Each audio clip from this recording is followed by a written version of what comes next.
Okay lang, boss. Okay lang.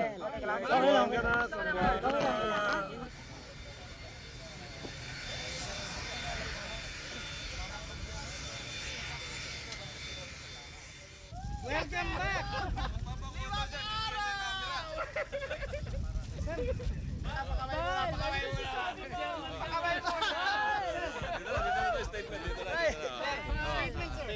Hey, we're happy that Bal and Maan were released.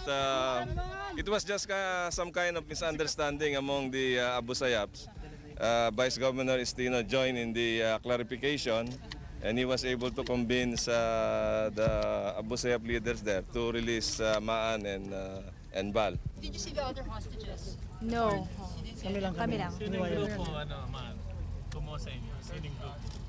Hindi namin kilala eh. Lost command.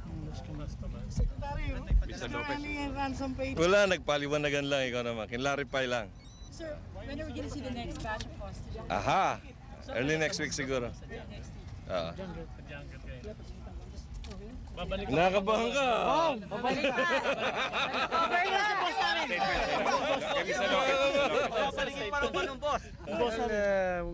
In keeping with the policy that has been articulated by the Secretary, I think it's best that the journalists stay here in Zamboanga because in Jolo it's really become a no man's land.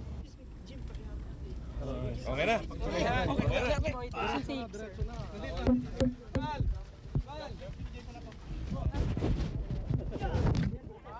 Jim.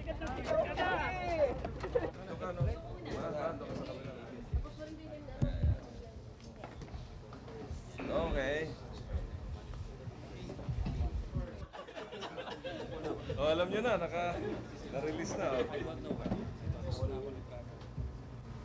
The Western hostages or the negotiation for their release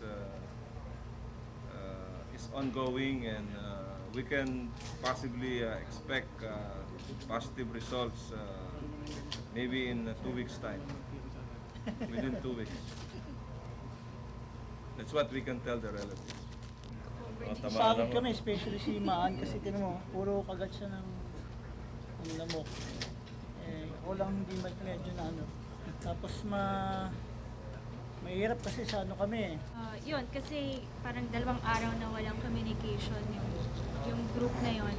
So hindi namin alam kung ano nangyayari. Tapos parang kasi lagi nilang pinapangako na aalis din kami, mamaya alis kayo or bukas alis kayo.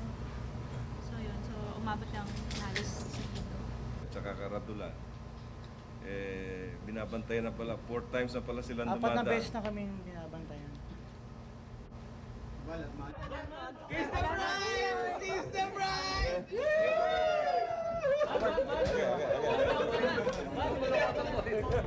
Sama mo na sila, doon sa ano?